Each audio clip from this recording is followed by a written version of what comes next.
जंतर मंतरे युद्ध शेष पहाड़ेर पथे सोनम वांगचुक आंदोलনের सूत्रपात 20 जून 26 दिन অনশন করার পর সেই অনশন তিনি প্রত্যাহার করে নেন সোনম वांगचुक পড়ুয়াদের স্বার্থে 26 দিন বিজ্ঞানের অনশন পড়ুয়াদের কথা মেনেছে সরকার শেষ হয়েছে আন্দোলন আর এই জয়ের পর সমতল থেকে লাদাখের পথে সোনম वांगचुक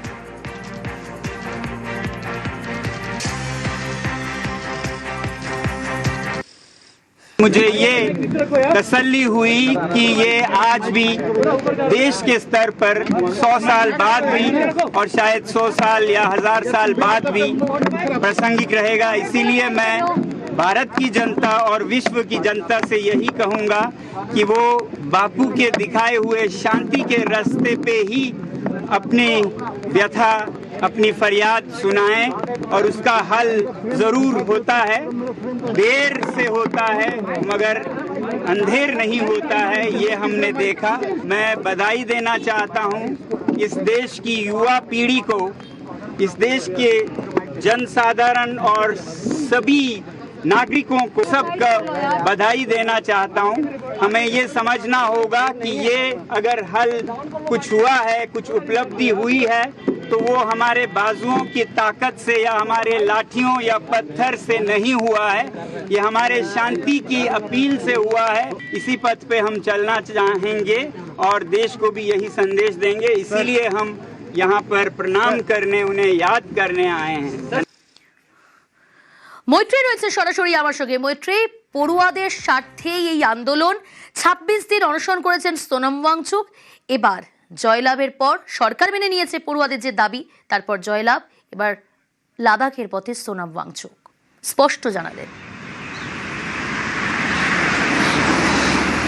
একেবারেই দেখো, সোনম वांगचुक তিনি লাদাখ থেকে, তাকে এর আগেও একাধিকবার দেখা গিয়েছে বিভিন্ন সোশ্যাল কজে তিনি অনশন করেছেন এবং তিনি লাদাখ থেকে দিল্লিতে চলে এসেছিলেন এবং সেখানে কখনো জনতা পার্টির যে অবস্থান চলছিল সেই অবস্থানে তিনি অনশনে বসে পড়েন এবং এই একই দাবিতে কখনো জনতা পার্টির যে দাবি ছিল সেই পড়ুয়াদের সঙ্গে, জেনজিদের সঙ্গে একই আন্দোলনে তিনি অনশন শুরু করেন। অনশনের মধ্যে বেগও পেতে হয়েছে, প্রচুর মানুষ তার সাথে এসে যোগ দিয়েছেন, আদালতে মামলা হয়েছে তাকে যাতে কিছু খাওয়ানো যায়, তার কারণ তার অবস্থার অবনতি ধীরে ধীরে শুরু হয়ে গিয়েছিল। একটা সময় গিয়ে তার অবস্থার এতটাই অবনতি হয় যে সরকার দিল্লি হাইকোর্টের নির্দেশ মেনে তাকে সাফদারজাং হাসপাতালে ভর্তি করায়, সেখান থেকে তাকে বেসরকারি হাসপাতালে স্থানান্তর করা হয়, কিন্তু নিজের অনশনের দাবি থেকে সরেননি সোনম वांगचुक। সরকারের তরফ থেকে দফায় দফায় তার সাথে গিয়ে কথা বলেন কেন্দ্রীয় মন্ত্রী জেপি নাড্ডা, কথা বলেন ডক্টর জিতেন্দ্র সিং।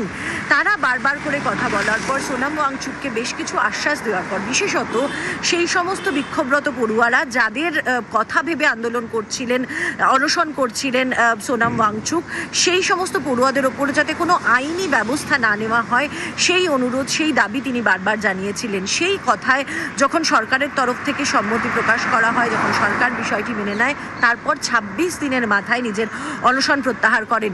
শারীরিক অবস্থার অত্যন্ত অবনতি হয়ে গিয়েছিল, তারপরে দফায় দফায় চিকিৎসা হয়, ধীরে ধীরে তার শারীরিক অবস্থা শুধরায় এবং যে আন্দোলনের সঙ্গে তিনি যুক্ত হতে এসেছিলেন সেই আন্দোলন কার্যত সফল হয়ে গিয়েছে। সরকার সমস্ত দাবি, সিজেপির যারা বিক্ষোভকারীরা ছিলেন তাদের সব দাবি মেনে নেয় এবং এবার সুস্থ হয়ে তিনি প্রথমে গান্ধীঘাটে যান এবং গান্ধীজির রাজঘাটে গিয়ে গান্ধীজির কে শ্রদ্ধা জানান এবং তারপর লাদাখের পথে, পাহাড়ের পথে নিজের মানুষদের কাছে, সেই মানুষদেরকে যাদেরকে ছেড়ে এসেছিলেন সেখানে ফিরতি পথ ধরলেন এবার সোনম वांगचुक। ওকে।